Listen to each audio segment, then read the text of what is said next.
Sloppy Spoilers with your host, DT2.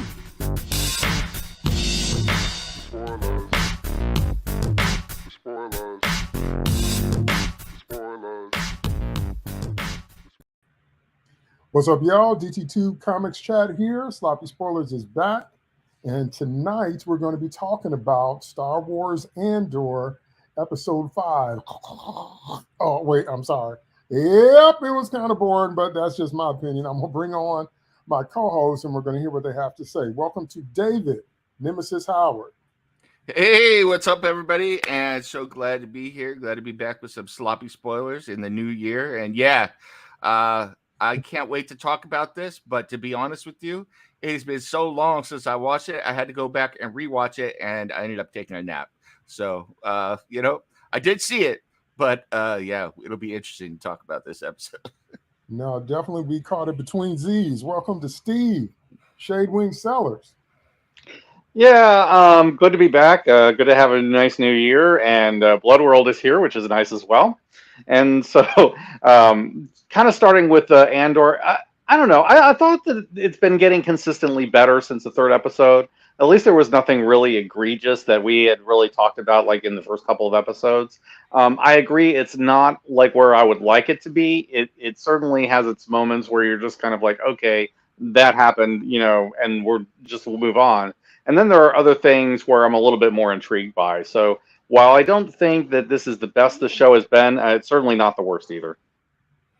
Now, you got to take from what Steve said, you got to see how low the bar is. He said at least there wasn't anything particularly egregious. That's where we are, folks. And welcome to Jeff, Mr. Happy Bracey. Woohoo! Hello, everyone. As for my opening opinion of it, I didn't dislike it. I thought there's some interesting character things going on, but it definitely was not an exciting episode. I don't mind situation building and character development and stuff like that, but in the end, this ends up feeling a bit like a filler episode in between like the next big action set piece. The name, we're going to jump on in. The name of this episode is The Axe Forgets, and the line in the episode is The Axe Forgets, but the tree never does. And that's a big old spooky, all deep, hyper spiritual metaphor for how if they begin to chop down the empire, they may have to give their lives, they may have to be moved into something else. This may be the last thing that they do. But the empire representing the tree will never forget the work that they're doing here, which I thought was good, but they stuck it right in the middle of a slow-paced, low-action episode.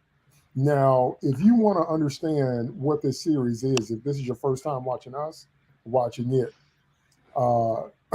this could be retitled Star Wars Lower Decks. So in Star Trek, they had an episode of The Next Generation where it was Lower Decks. And it's basically watching and following the lives of some ensigns and some engineers and some people that basically weren't Geordi and Data and Worf and Riker, and seeing what their lives were like. Okay, that's pretty much what this show is, showing us the grassroots, the literal grassroots, because that's what they're eating to survive, beginning of the rebellion, which is cool. But when you show that at a snail's pace, it's not always as interesting as it could be.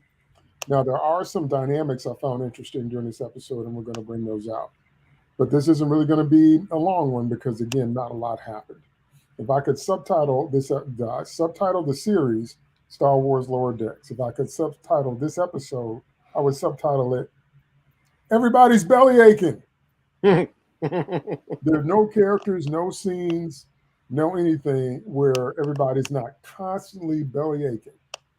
Okay, between Mon Mothma and the rebels in the forest, and old dude listening to his mom, which I didn't even understand why that was in there. Like, why do we need to see that? I just wanted to remind us that he's going to pop back in at some point, I guess. But everybody's belly aching. But he's the character we least want to see in this show. So why are they focusing so much time on him? But he's still looking at Andor like, you're the reason for all of this. And he's still Captain Tool. Yeah. Definitely Captain Tool. Maybe he'll be a General Tool before. before it's all over. So if we're going to start out with Andor / Clem, his super spooky code name, then the majority of the vibe for him in this episode was, we don't trust you. We don't trust you. Did we mention that we don't trust you? Who are you? What's your motivation? Yeah, we don't trust you. And they kept hammering that point over and over and over and over and over again. So what was specifically salient to me was when he discovered that they did not have a plan. They didn't seem to have a basic grasp of physics to figure out how to determine the weight of the ship and how to get it off the ramp that it was on. They knew what to do once we get in the air, but they really didn't know how heavy is it and how do we get it airborne. And he sniffed that out right away. He's like, you really don't know, do you? And they were like, just answer the question. He's like, but you don't get it, do you? I thought that was funny. So as he's interacting with his fellow rebels, there are those type of tense moments. So that was a moment that stood out to me when they didn't seem to get, they didn't really have a plan. And he asked them outright, which is one of my favorite lines in the episode. He said, what would you have done if I wasn't here? Yeah, I was waiting for him to like call them amateurs. Die. They're going to get us all killed. And I like that because my parents used to say that to me all the time when I was somewhere trying to figure something out. And I was like, Dad, he's like, what would you do if I wasn't here? Like, I guess I would have to use the old Kanagin. So I want to hear what you guys thought about the general but repeated tension of Andor / Clem being an X factor in our routed group of rebels. Start with Steve. Yeah, we'd already kind of dealt with some of the dynamics last episode, where we talked about how he was the one who kind of came in the group that was already established, and because of that, there's going to be a certain amount of resistance, by the people who are already there, and on board with everything. And so when you throw in an X factor, I mean, you're going to have that sort of element.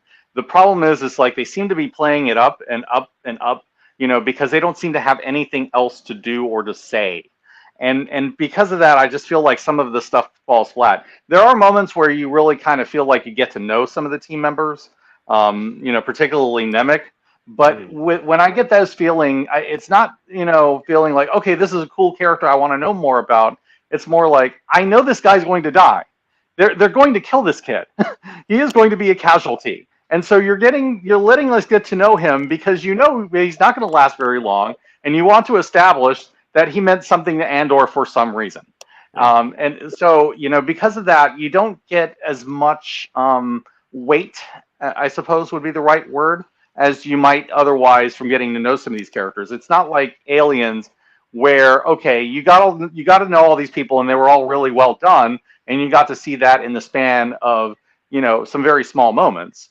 But at the same time, not all of them ended up dead, and it wasn't all for cannon fodder purposes. And when they all died, I mean, you cared that they died. I don't get that sense from most of the members of this group. It's only really Nemec I kind of feel any attachment for, and that's because he actually, cares about the rebellion. But again, it's more in the sense that he's going to end up being chewed out in this war that he's not ready to fight. So pretty much everything is just, okay, this happened, and I just feel like a lot of it is just they just didn't know what to do with him. The only one who has a plan, of course, is Luthen. And so the more you kind of see how disorganized they are, how much of a small little band that is just kind of trying to, prove themselves and make themselves, look good, the more you kind of realize, yeah, this is why Andor was sent, because these guys don't know what they're doing. And when you have like moments where, Andor is correcting them on the fact that, this guy is left-handed and he's going to give us all away. Just little things like this. I mean, you can tell that even Andor, who himself is kind of pretty green to this, still comes across as being more competent than a lot of these other people in the band. And so, yeah, I wasn't overly impressed with most of these characters. I wasn't overly impressed with, them constantly push the buttons of, I don't trust you, Andor. Well, yeah, I mean, that's what happens, but You're stuck with this guy. Might as well make use of him, and kind of stop with the whining about it. So yeah, get on with it. Everybody's belly aching. Two things before I throw it to Jeff. First thing is, it might just be me, but I'm not convinced that this is how the rebellion started. These people have not convinced me. You've got to have some type of advantage. You got to have an intelligence advantage. You got to have a tech advantage. You got to have a strategy advantage. And they have none of that. So they haven't convinced me that this very humble beginnings of the rebellion is the real thing. Number one. Number two, can we get off the bad milk trope in Star Wars? I'm just asking a question. Because, Luke had the blue milk in episode 4. We like that. That was different and unique. But then when he comes back in Force Awakens and Last Jedi, he got the green breast milk from the thing where there's, the upside down llama just looking at the camera. And let's not forget Captain Tool eating his Captain Crunch with blue milk. For real, man. I was like, wasn't that Cocoa Puffs? Cocoa Puffs or Fruity Puffs or something. No, that was a C3PO cereal. So and out here in the forest, we got the tree milk, talking about you can live off of it. And I'm like, is this just like a thing? The bad milk in Star Wars? We need to let that go.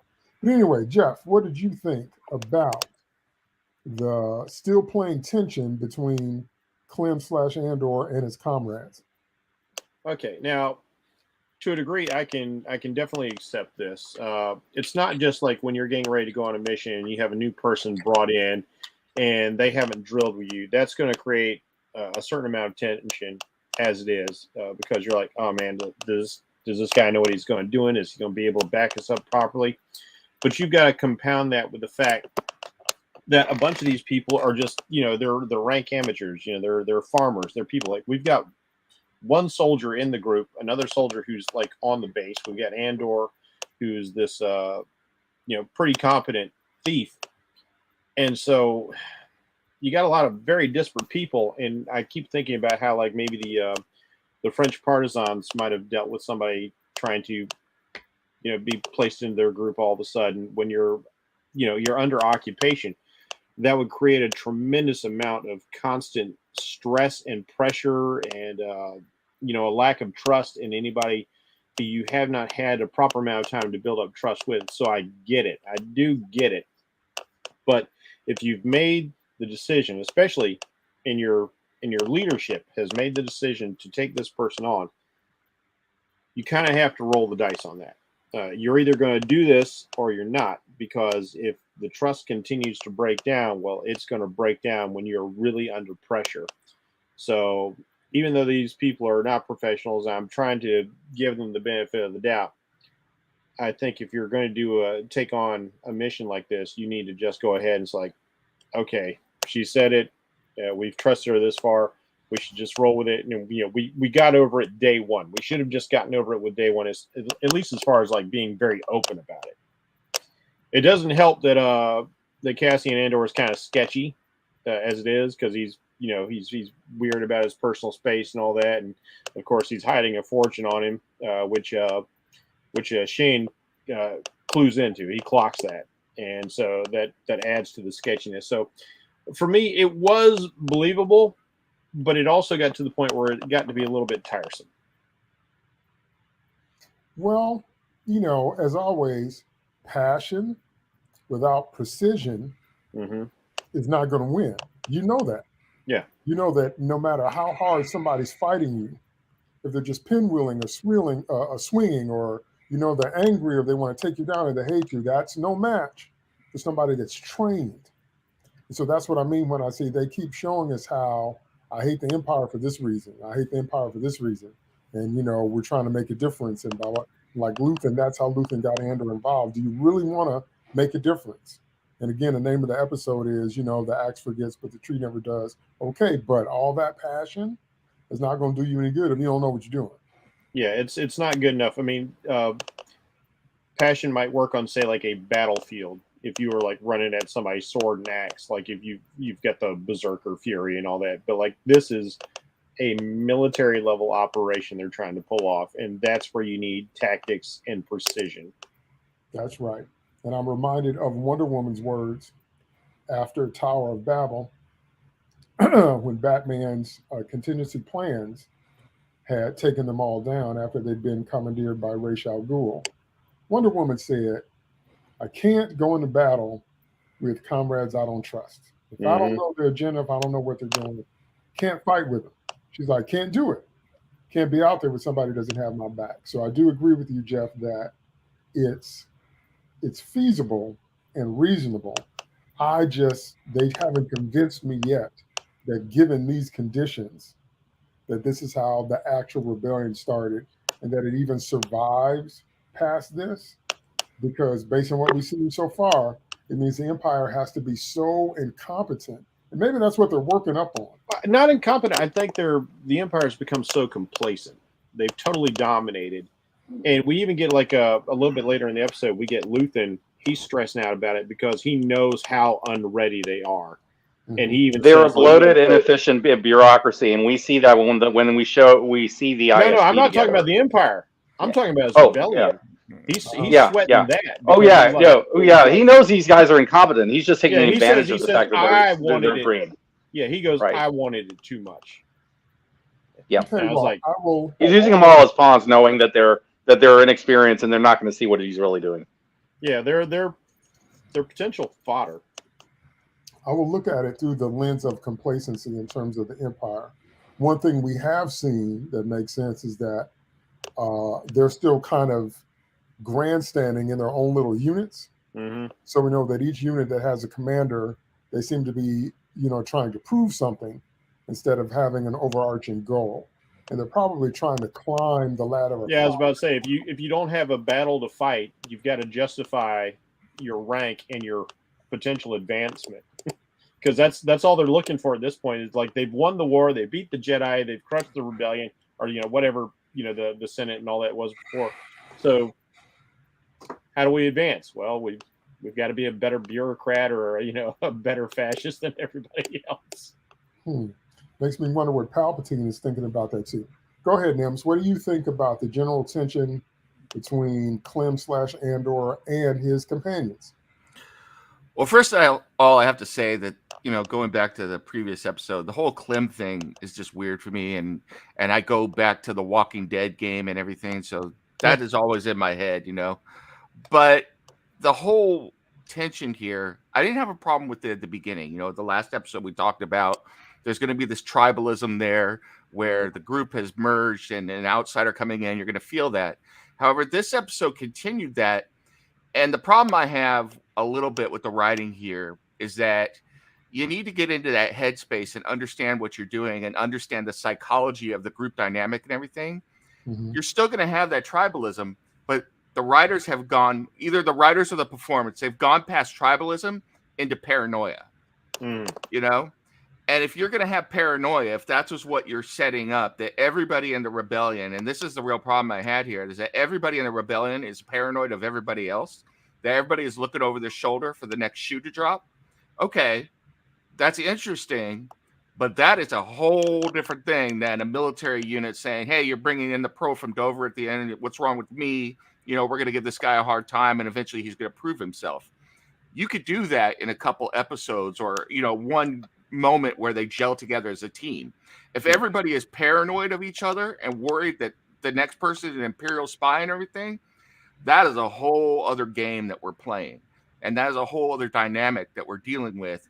And that is going to take some serious writing and some serious proof because, put yourself in that position. If you're afraid that every new person coming in is somebody who is going to sell you out to the evil empire and get you in prison for life or worse, then no one moment of gelling together on an operation or training for an operation or anything is going to get rid of that paranoia. That group's not going to come together that way. You're going to need some concrete, tangible proof of their bona fides and some real personal bonding on a level that is just not possible at that moment. And so the drama and the angst and everything just ratcheted up. And yet they're trying to tell me that they're going to come together. It just is not believable. And it took me out of it And I'm like, this is a whole different show. If you want to explore that possibility, that's fine. But it's like you've thrown a grenade into the waters now, and everything has blown up. And now all of the dynamics of the relationships seem like they just can't possibly work, if that makes any sense. Well, thinking about what you're saying, the only scenario I guess it would work for me is if they all agreed out loud that it was a suicide mission. Mm. I think if they all agree, they know they're going to buy it doing this. Mm-hmm. Because we did get that in Rogue One. Sure. And it worked really well, and it gave us a really emotional and powerful conclusion. That's a great point, because you had the same dynamic there, the same paranoid where who could trust who and everything else, you know. So But realizing at some point that this is a one-way ticket. This is a one-way mission, and we're doing it for the overarching good. So this is, I think, attempting to tap into that dynamic because it's the same character, but it's the pre-version of that. I hadn't thought about that before. Basically, Jyn Erso is the Cassian Andor when you get to Rogue One. It's the exact same kind of dynamic going on. Right. So, you know, I don't know if again, we talked about it before, if they're trying to show us how he gets to the point where he is, he feels like Anakin felt like, to me, like he's already there. Like there's not a lot of developing or not a lot more development needed to understand, you know, that he's gun for hire or he's just upset at the Empire or whatever. But anyway, here's another thing I want to point out, and I definitely want to hear you guys' thoughts about it because it jumped out at me. And maybe it's just me. But first of all, this whole crew reminds me of the Wheel of Time crew. Like they're there, but they born. It's like they're not, you know, I'm so spoiled by Firefly. I watch Firefly and rewatch it all the time. I'm so spoiled by a show that shows you every episode why each member is there. Kaylee's necessary. Wash is necessary. Book is necessary. Anara is necessary. And they're all interesting. Yes. And so I feel like this kind of pales in comparison to that. But I admit I'm spoiled. But also, it feels like Wheel of Time. Like you have these different characters, but you keep telling us we should care about them, but we don't because you haven't made them interesting enough. And so when Clem, I guess, is kind of flirting with Cinta, the Indian woman or the Indian looking woman, he's kind of flirting with her. He gets the brush back from, you know, Vel and Arvel and everybody. It's kind of like, you know, leave that alone. And I thought that was really interesting because, first of all, it's like they expected him to go for her. So I guess it's like having a hot sister. You know what I mean? Like you got a hot sister, and every time other people come around, you know they're gonna hit on her. It felt like that. It felt very rehearsed. Like we got to do this. Tried to throw it out right away, like she's already sharing a blanket. Yeah, like you know, in case you get any ideas in your head, yeah, don't even fool with that. And I was like, why would you even say something like that? So it felt like it was very rehearsed, like it happened before. Like we know when other people come around, we know because she's the hot sister, so we know you must be thinking about it. That was really bizarre to me because I'm like, why do you care? Yeah, don't they have bigger things to worry about? Yeah. You out there eating it's like, we know you're the roguish dude, and we know that they always hit on whoever's available, so we're going to shut this down real quick. Well, and it's a heavy-handed attempt to pigeonhole something in that they want to use or do something with. But it's like, I think what you're saying is absolutely right. It's like the thing that's so special about Firefly is all the characters are written from their personal headspace and their personal psychology. And so they act in the way that they should act because they're written from their own perspective. And we come to care about them because we want to know more about what they're doing. Versus too often in many series, and this one included, and many of these side characters, no one gets into their headspace. No one writes for those people being in their headspace, no matter how minor they are. They're used as vehicles to advance an idea, point, political statement, you know, the plot, whatever it is, but they're throwaways. And we know they're throwaways. You know, yeah, once again, like I don't care enough about these characters that if they die that I'll be like sad about it. It's like, okay, like it's just moving along the story. And you know, that's disappointing because you're spending this time with them. It's like the I true. thought it was a bizarre thing to do because it was more the reaction of if a princess is in the woods and we're on the way to a castle, and maybe she's betrothed, so her virtue is an issue. We're on the way to a prince and we're making a bargain between two kingdoms. I don't know if that's old fashioned, but it happened. It's a very common story trope. Mhm. Then you would say, leave that alone. Yeah. Well, that's the princess. Well, not only that, like I said, it's all about getting into the headspace. I kind of talked about this in the last episode too, and understanding that dynamic. So in a military dynamic, or even among a group of guys, if some dude, especially a guy from the outside that you kind of got a little beef with or whatever, or he's not part of the group yet, comes in and he put a moves on a girl that you know is not available, you're all just sitting back waiting for him to get shut down so you can laugh and snicker at it behind his back. That's what's going to happen. I mean, it's the truth. You're just be sitting there, you're like, you and your buddies are going to nudge you and say, watch this. You know, Here not it comes. Yeah, you're not going to say, Please leave the room so we can laugh about you behind your back. Exactly. Yeah. Yeah. So I don't know. That just struck me as really bizarre because I'm like, you guys are out there eating bugs and tree milk and sleeping on stones, and you're always complaining about the conditions that you have to endure to make this rebellion happen. But here comes this new guy, and you're worried about whether or not he's hitting on your hot sister. I don't know.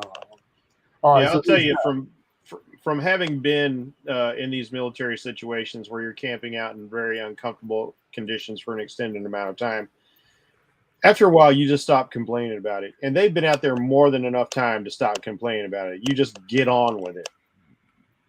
Right, I agree. And you can only bitch about how hot, how cold, how wet you are for so long before you just you just kind of grumble and keep going. That's right. You just get on with it. And then we have the one person in the group that's not doing all that. I called him the Jimmy Olsen of the group. His name was Karis, and he's showing off his little Polaroid cameras. That's what they look like to me. They look like Polaroids. The true believer. Yeah, his technology to the cannon fodder A. Yeah, to Andor, and he's really excited about it. And it was very Jimmy Olsen-esque to me. And I was like, okay, here's the one person who's not spending his time belly aching. He's trying to do something, and I just saw him with the rim glasses in the camera. I'm like, okay, dude, I got you. So that made sense. There was at least a little optimism, at least a little forward looking, at least a little something, because everybody else, man, is on edge all the time. We tired, we hungry, blah, blah, blah, blah, blah. You know what would have been better? They should have taken a note from Red Dawn. That was a better dynamic of people trying to fight a war who did not know how to fight a war, and they're living in the woods and they're living off the land. And it was a much more interesting group and a much more interesting way of how they were handling the situation. See, I think that, up to this point, I think the problem I have with this show is that the show is trying to be all things to all people. And there's several great ideas here. And I don't know that you need more episodes, but in those episodes, you need to fully explore, you need to pick what you need to be. The first 4 episodes were all about Andor's origin story, Cassian Andor's origin story and this area they was in and how he ended up becoming an outcast. Okay. But now suddenly we've gone into a psychological drama about the rebellion and about the nature of the rebellion and how people, and people don't trust each other and how you're furtive and covert and everything. And it's like, there's so much going on here, but none of it is done extremely well. It's done okay, but it's not done extremely well. Yeah, I will say that some of the paranoia aspects, I can buy that given the Empire at that time. I mean, these are people that are really, really afraid of the ISB. They're afraid of being found out by the Gestapo, essentially. And, the Empire has created this climate of fear, and it's hovering over everybody. And we're trying to see at this point, the story they're trying to tell is how the Empire pushes back so hard that their anger overwhelms their fear, and that creates the rebellion.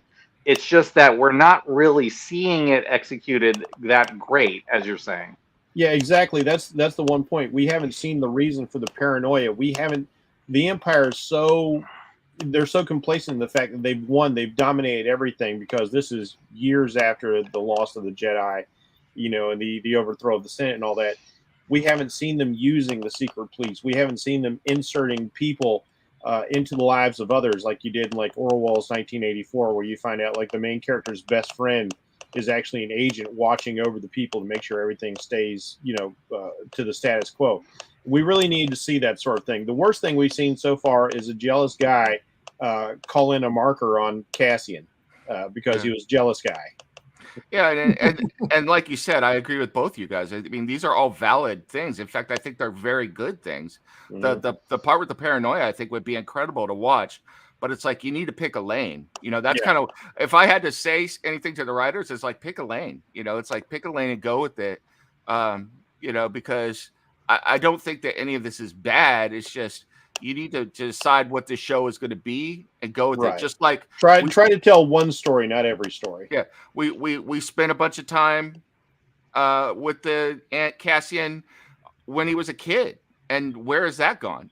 So it's like, and let's not forget the sister, because the show sure did. Yeah. So, well, I'm gonna throw this out, and then we have a little treat for our audience. We're going to do a little commercial break, and we're going to talk about something that we're all involved in and extremely proud of. But before we get there, let me say this. Gail Simone said something. I don't know if she was asked a question or if she started a thread. I think she started a thread, and the thread was about rookie mistakes that beginning comic book writers make. And she listed about half a dozen things, and they were all so on point. The first one that stood out to me was she said this. She said, "What are the names of your characters?" She said, "You guys are 10 pages in the book, and I still don't know the names of the characters." And I was like, wow, she's right. That's a common amateur mistake. I made it. I had to go back and change some things. And that's the way I feel when I look at these people. I'm like, what's your name again? Like, I know Andor and I know Clem, and who are you again? And that kind of thing. And that's another thing that I'm feeling like, we know Mon Mothma, but we know her from before. And we know, Andor, he's the star of the show, but we know him from before. And we know droid types. We know them from before, but who are y'all again? And I kind of feel like this show is even kind of doing a bit of that rookie thing. Like, you're not even having them call each other by their names enough to make them stick with us, the audience. Having said that, we're going to talk about something that we hope sticks with you, and we hope that you get involved with it, because we couldn't be more proud of what you're about to see. Hit it.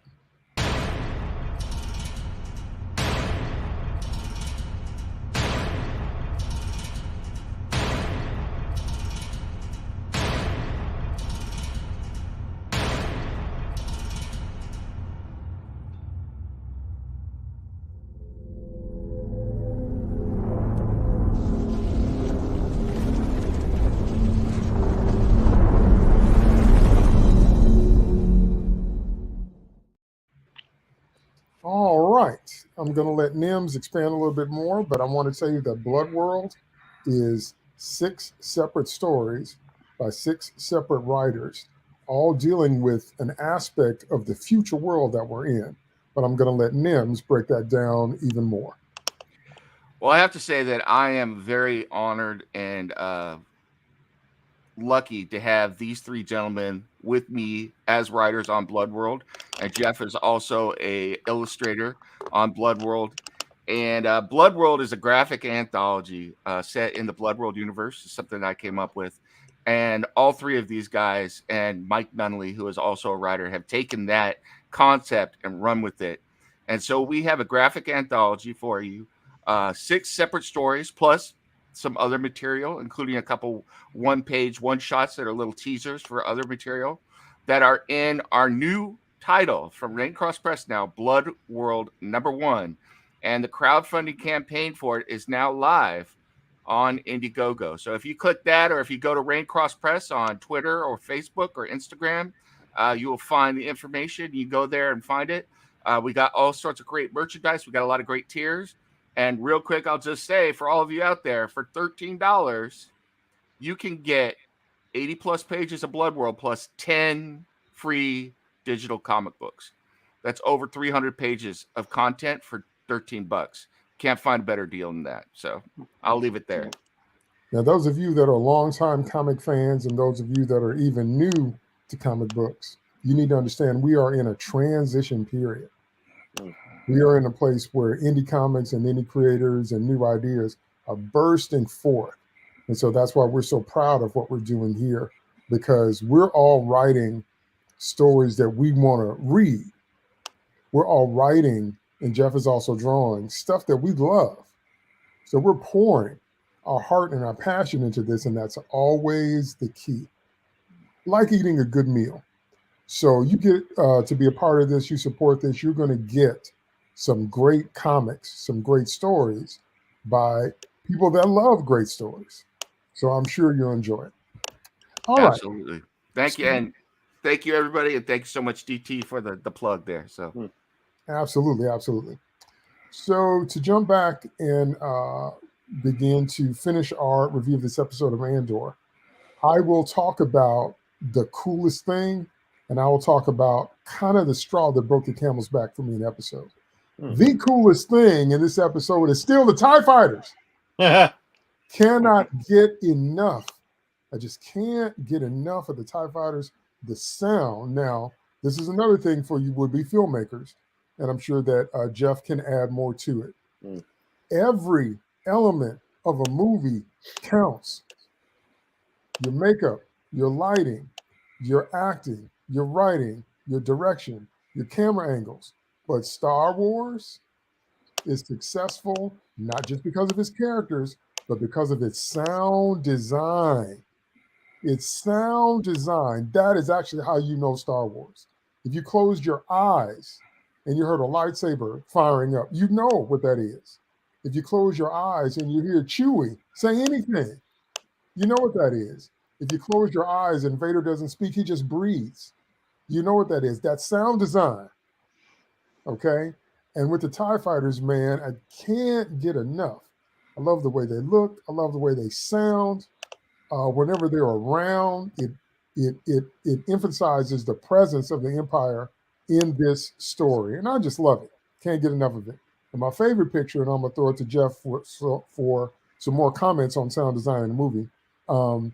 There's some artwork. I think it's on DeviantArt. Anyway, it's of Vader's castle on Mustafar. With the TIE fighters being released like bats. Yes. Beautiful image. You know what I'm talking about? Yeah. And oh, man. It's incredible. And that's still the coolest thing about this whole series. Jeff, throw in some more comments, would you? I'll say, like, George Lucas is quite a visionary in a lot of ways.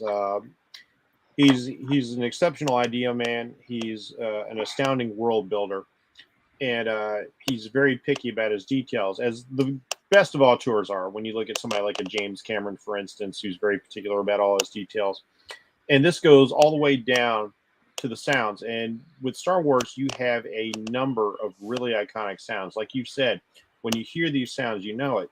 And we've seen these across other franchises. When you hear the sound of whether it's old school Star Trek or like Next Generation Star Trek, when you hear the sound of those doors opening, that kind of chirk, noise, or the sound of the phasers, the sound the photon torpedoes make, the sound of the transporter, you're in Trek land. With Doctor Who, you get that crazy noise the TARDIS makes when it pops in and pops out, the sound of the sonic screwdriver going, and so you have this. It's this big, beautiful visual thing because it's so visually appealing, but it's also just a rich audio landscape as well. And that's so indicative of the care and the love that was put into it. And this is every bit as important as anything else that you see in the frame. What you hear is just as important as what you see. And it's iconic. All of it is so iconic. You just can't get away from the fact of how iconic these sounds are. And when you hear and see TIE fighters, it makes you feel like the Emperor or Vader could show up at any minute. And I love that whole thing, when they kind of strafe the encampment, and they've got the visuals. Like, this is obviously all kind of based on movies like the Guns of Navarone, these kind of military capers. And I, like, in my head I was almost seeing like a Stuka dive bomber kind of cruise over them, that sort of thing. But it's just that sound, like, that you're hearing it. And the dread that it brings up in the characters out there as they're hearing the sound preceding the TIE fighter over the mountains before it gets to them. I also have to say that one of the things I love about just this whole concept, and I think, correct me if I'm wrong, I think the first time we saw any of like the either X-Wings or TIE fighters in atmosphere was episode 7, and then I think we saw it in Rogue One.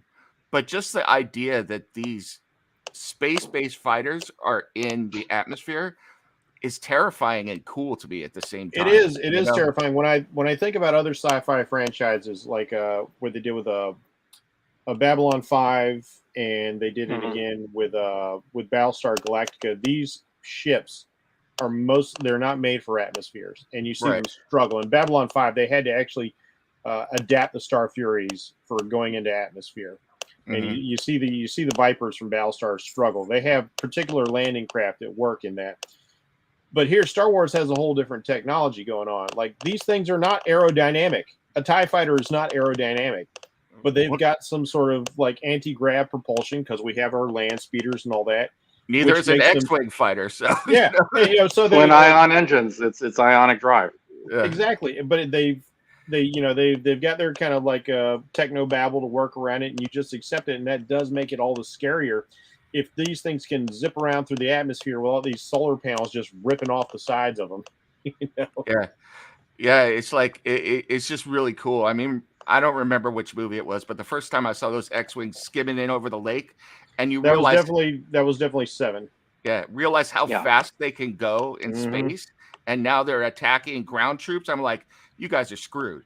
It translates to those TIE fighters, like DT was saying. You hear that sound, and you know that the guys on the ground are like, "Oh, we're." It takes it up to another level, because I remember the first episode of Star Trek, whereas they were trying to work off the spin-off series with the agent who had the cat that kept turning into a woman. He was messing with the rocket launch, and like you could see the Enterprise in the atmosphere. Yes. You could see the Enterprise in the atmosphere, and even at that age, I'm like, well, that thing would fall apart in an atmosphere, man. That was not made for gravity. That was made to be in space. But they've got some sort of tech that makes it work. Well, and whatever you think of the J.J. Abrams Star Trek, and I'm sure that's a whole. Are you talking about the scene where it rises off the ocean floor? That was really cool. That was cool as hell. It's like you can, all the other stuff, but to see that and to think about, when you think about how big one of those ships is anyway, that would be a brown pants moment. So for sure. He does very cool looking things. The problem is they make no sense. Yeah. Well, mystery box. And the other thing I'll throw out before I get to the thing that just completely, felt like a kick to my head in this episode. Other thing I'll throw out is if you've read any of the excellent Charles Soule Vader books, I want you to remember the scene in Return of the Jedi, early in the movie, when Vader gets off of his ship and you have hundreds of stormtroopers and the Red Guards and the captains lined up, and they're all standing at attention. And Vader's like, "You can dispense with the pleasantries. I'm here to get you back on schedule." Yeah. If you've read any of Charles Soule's books, you know that Vader could actually take out everybody in that hangar single-handedly, because he did it in the books. And he uttered the hardest Star Wars line ever, because they said, "Freeze, you're surrounded." And Vader said, "All I'm surrounded by is fear and dead men." Oh, that's from the comic book series where the rebels laid an ambush for him, and they had hundreds of rebels, and that line was just a mic drop moment. You're like, "Oh yeah, it's on," and he's going to do it. It's him doing the end of Rogue One where he's going and slaughtering all these rebels, chop by chop with a lightsaber. All right, but I'm going to throw a grenade. But Obi-Wan could take him out at any time with his throw the mountain. So Yeah. So I say that to say that to call your attention to the fact that a sound can trigger those feelings. A sound can trigger those memories. That's how important this is. Okay, so there's that. So now I'm going to talk about the thing that just had me. I was like, what? And that was that when Arvel sneaks up behind Andor, puts a knife to his throat, grabs his Kyber necklace, and says, See, I told you, I knew he was a phony. I knew he wasn't right. He's got this, Kyber jewelry, and it's worth 30,000 credits, and where are you coming from, and blah blah blah blah blah. And then to answer that, Andor fesses up, say, "Yeah, well, I'm being paid to be here." Now, both of those things just threw me completely. I was like, "Wait, just a minute, what did I just see?" First of all, I'm like, "So you've got on an expensive necklace, so what?" I'm like, Yeah. "You just got a lot of beef." We find out later why, but I'm like, "You got like a lot of beef you want to vent on somebody," because nothing about that is if I'm somewhere and I see somebody's got on something expensive, I'll be like, "Okay, note to self, that's an expensive necklace. Yeah. Maybe he comes from money, maybe he's a thief, maybe whatever, but we got this thing to do." But he just goes all off, like like he slapped his mama or something. I'm like, that's the first thing. My question is, how did he know it was 30,000 credits? We only know that because Luthen told us. How would he know that just from a glance? He didn't even got to get a good look at it. Right. So He's got a bit of a shady past himself, it turns out. He's got Yeah, he does, but I mean, it just doesn't come off right. I mean, he would know, yeah, this is a pricey necklace. He might not necessarily be able to appraise it, with a glance, though. Would have been better if he said, like, this thing's worth a fortune, Yeah, that would have made sense. That's He what I rolled mean. a 20 on his appraisal check. So Yeah. The level The emesis strikes again. The level of rage that necklace seemed to engender. We know there's something behind it, but still, it felt so unbelievably disproportionate. And I'm like, you sneak up behind a soldier like that, they'll kill you. well, that's what I was going to say. Somebody does that, I probably would have thrown him over my shoulder if I could, or once he got off, I'd be like, step back off. The one genuine, and you're a dead man. So the one genuine thing in that whole thing was how angry Andor was, and that Cassian was going to kill this guy if he was given half a chance. That was the one believable thing about it. If that was Han Solo, that blaster would have come out of nowhere. Yeah. And you would have got a face full of blaster. But the other guy would have had to cut first. Yes. Right. I will also say, though, the second part you were talking about with him revealing that he is, he fesses up. Mm-hmm. I wouldn't have been upset with that. I would have been like, okay, well, we brought in a pro, Well, and obviously he's well paid. So yeah, but see, the reason that just I don't know, just struck me funny is, and again, if you know anything about weapons, if you draw a weapon, you better be prepared to use it. Well, everybody knows that. If you know one thing does surprise me, though. Nobody is asking who hired him. Like, the only person who hired him is the blonde girl. Like, everybody else is like, I don't know who that is. How do we know that we can trust whoever paid you? Nobody has. Immediately, they forget this question when they need to trust each other and come together as a group. But see, that's kind of my point. They've given us such a hard sell at how hard their conditions are trying to pull this off, and how they're all belly aching about it, and how blah blah blah. Then here comes this guy talking about, I'm being paid. I'm like, oh, I wouldn't have said that. I know it felt like one of those one of those class moments of like, oh, the rich versus the poor. So I was expecting to hear like this guy hated rich people for some reason, like, oh well, it's really about the Empire and what they did to my father's. Like, well, that has nothing to do with this guy being a mercenary. Right. And I'm like, that's a proper word too, Jeff. And I'm like, mercenary or not, gun for hire or not. That's precisely what their leader calls him when Luthien stuck him on him last episode. She's like, you hired a mercenary? And he's like, you need one. Yeah, right. But the point is, we have to get the mission done. Yeah. That's the point. Yeah. If I'm one of those people and he reveals he's a merc, I'm just like, well, I guess my chances of surviving just improved. He knows how to calculate the weight. Yeah. He knows that you don't want the guns pointed on the inside. So if you have to start firing, you don't shoot your buddy next to you as you're trying to line up your shot. Yeah. He knows how to fly the ship. Yeah.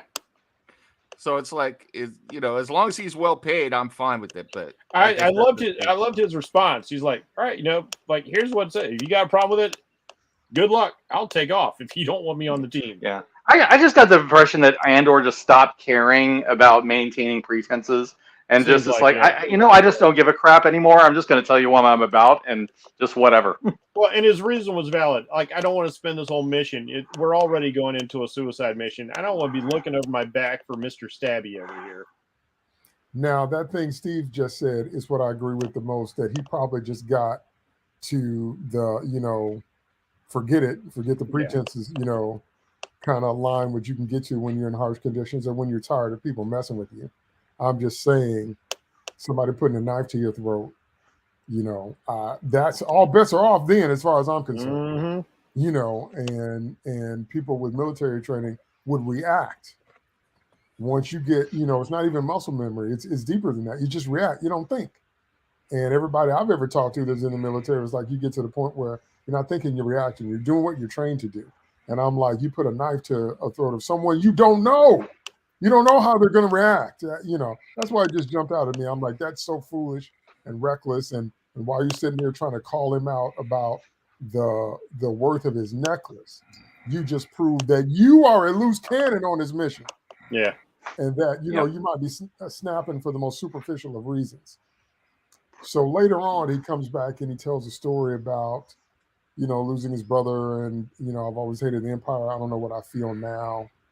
And he said, that's as close to an apology as you're going to get. And Andor's like, I'll take it, which I thought was cool. But I was like, that felt too little too late. And it felt disproportionate to what you did. You don't have a right to be pulling knives on people because you got beef with the Empire. We all got beef with the Empire. That's the point of us being here. But that's your response. I don't know. It just pushed me out. Maybe it was just me, but I was just like, no.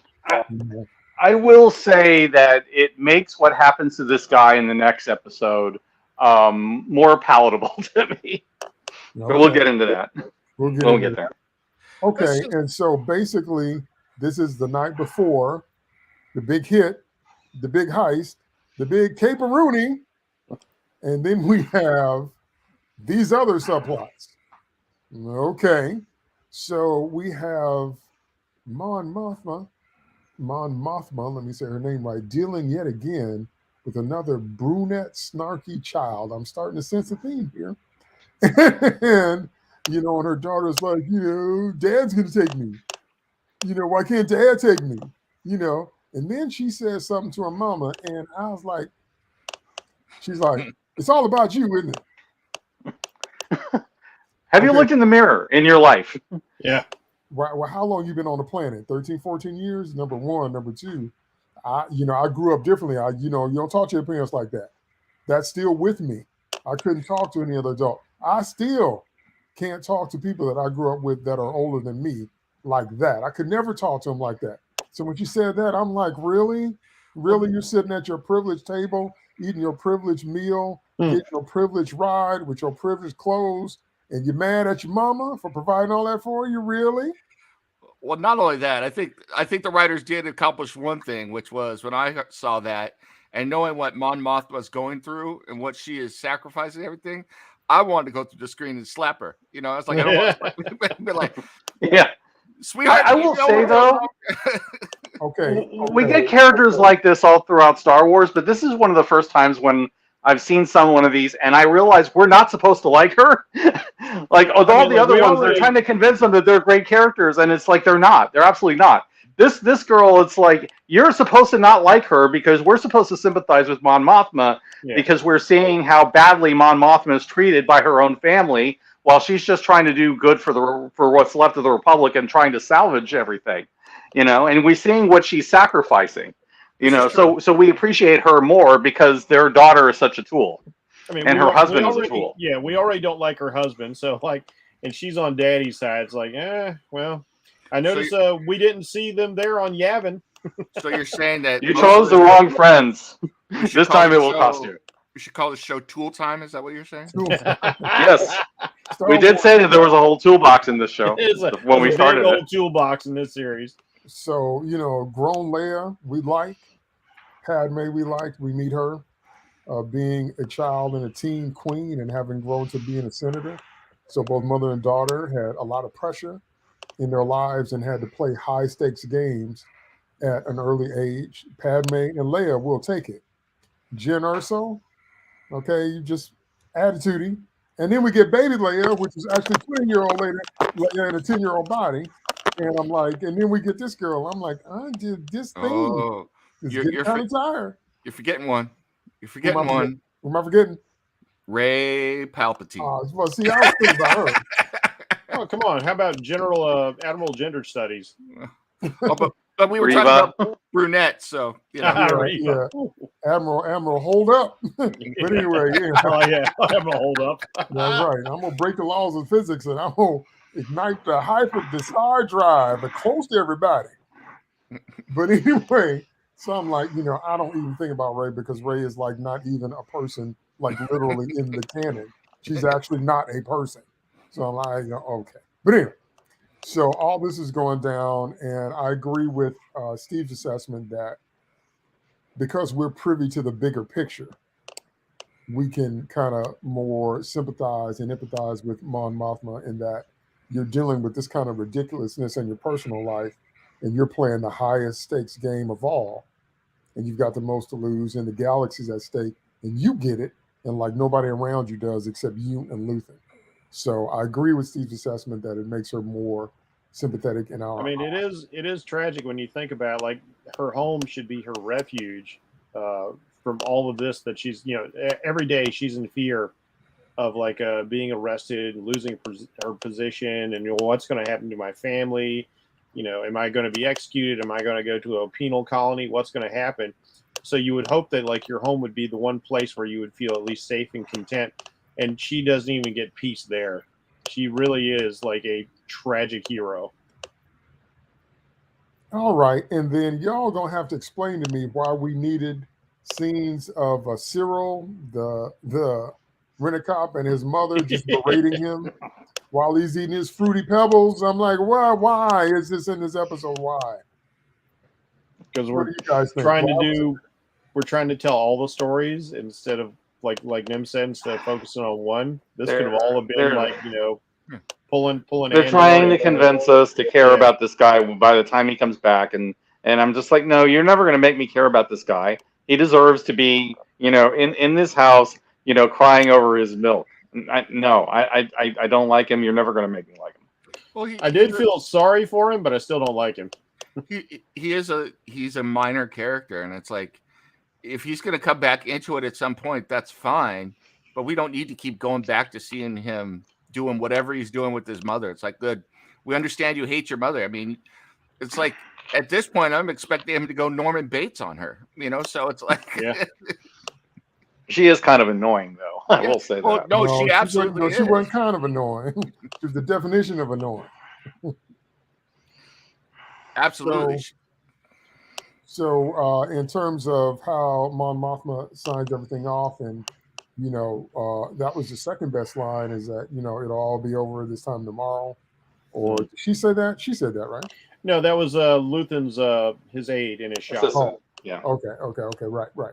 It'll all be over this time tomorrow. He's asking her like, "You got your go bag packed? Because we might need to go." And that type of ominous line overshadowing everything that's going on, I thought was the one line that pulled it all out in terms of getting us back off of the details, especially the mundane details of things that didn't matter, with the overarching thing of what's really going on.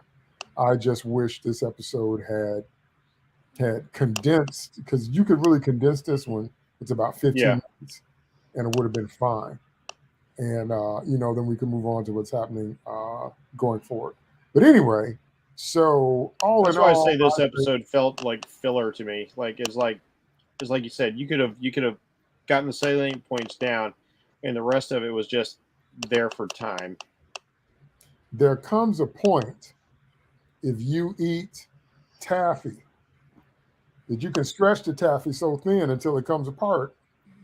Okay, and it's not one big piece of taffy anymore.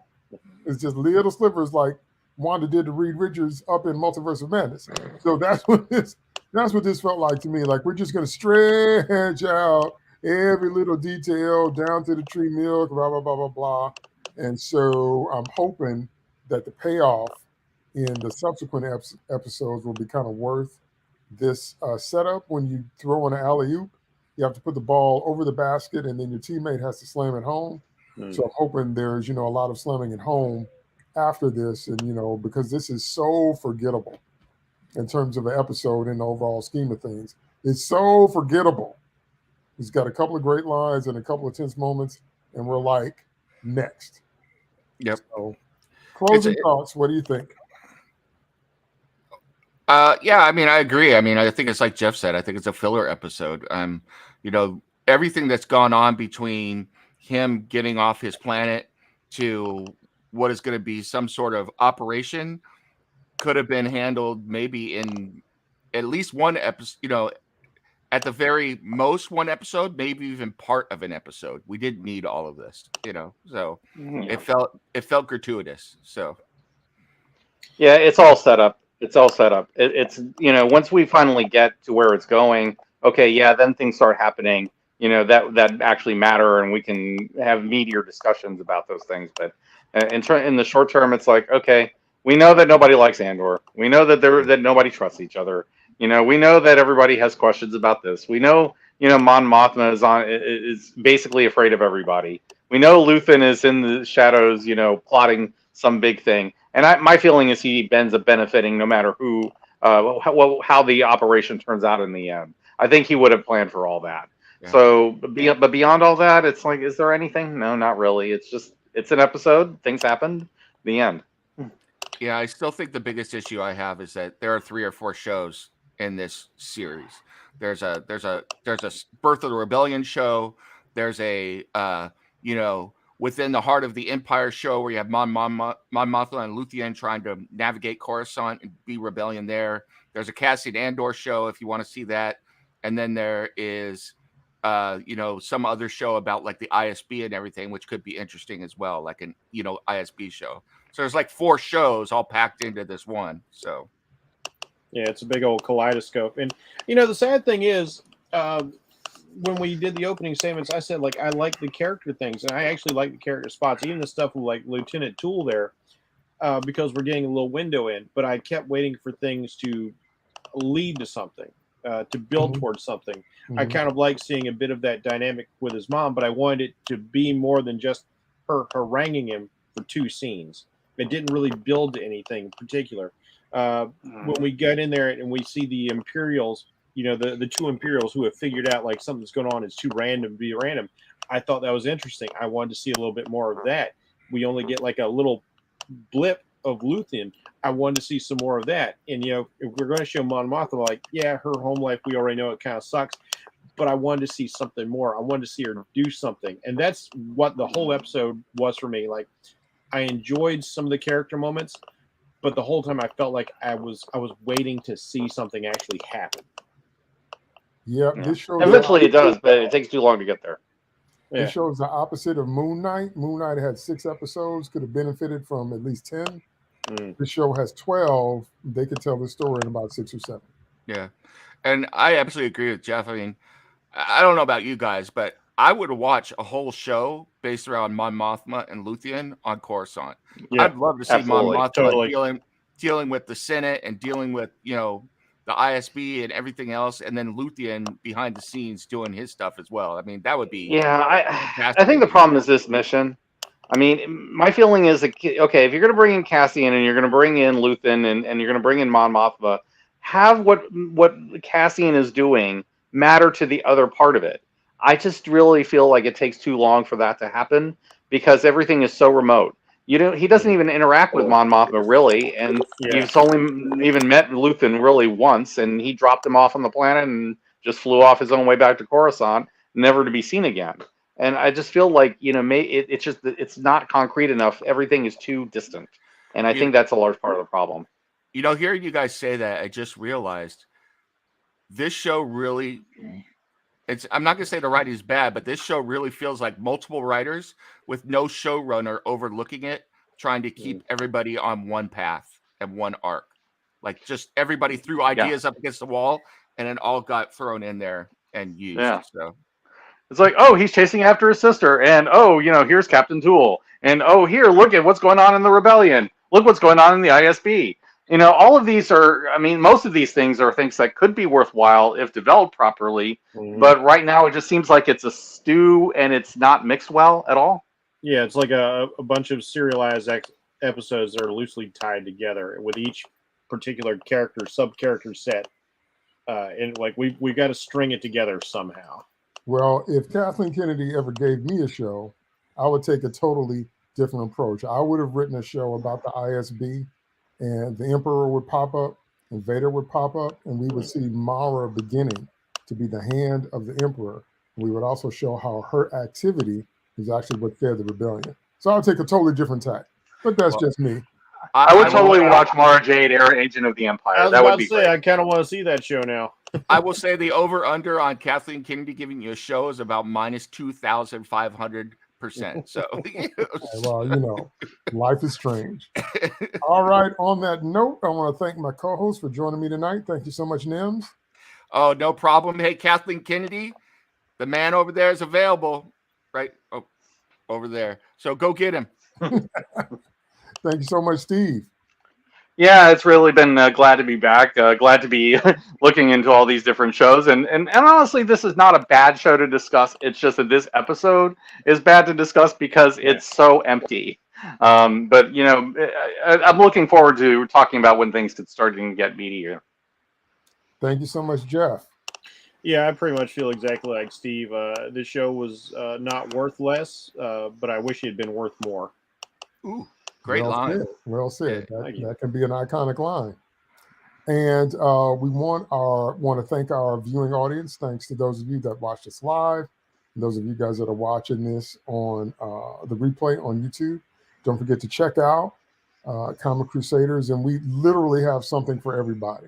Yeah. No matter where you are in fandom, you like retro stuff, you like horror stuff, you like sci-fi stuff, We're doing TV. comics, movies, toys, music, TV shows. Al is dipping his fingers into every pop culture pie he can. He's always expanding what we cover.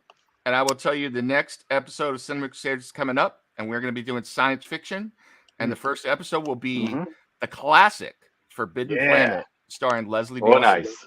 Yes, So, indeed. Awesome. So we will see you, me and this crew, next time on the next episode of Sloppy Spoilers. what?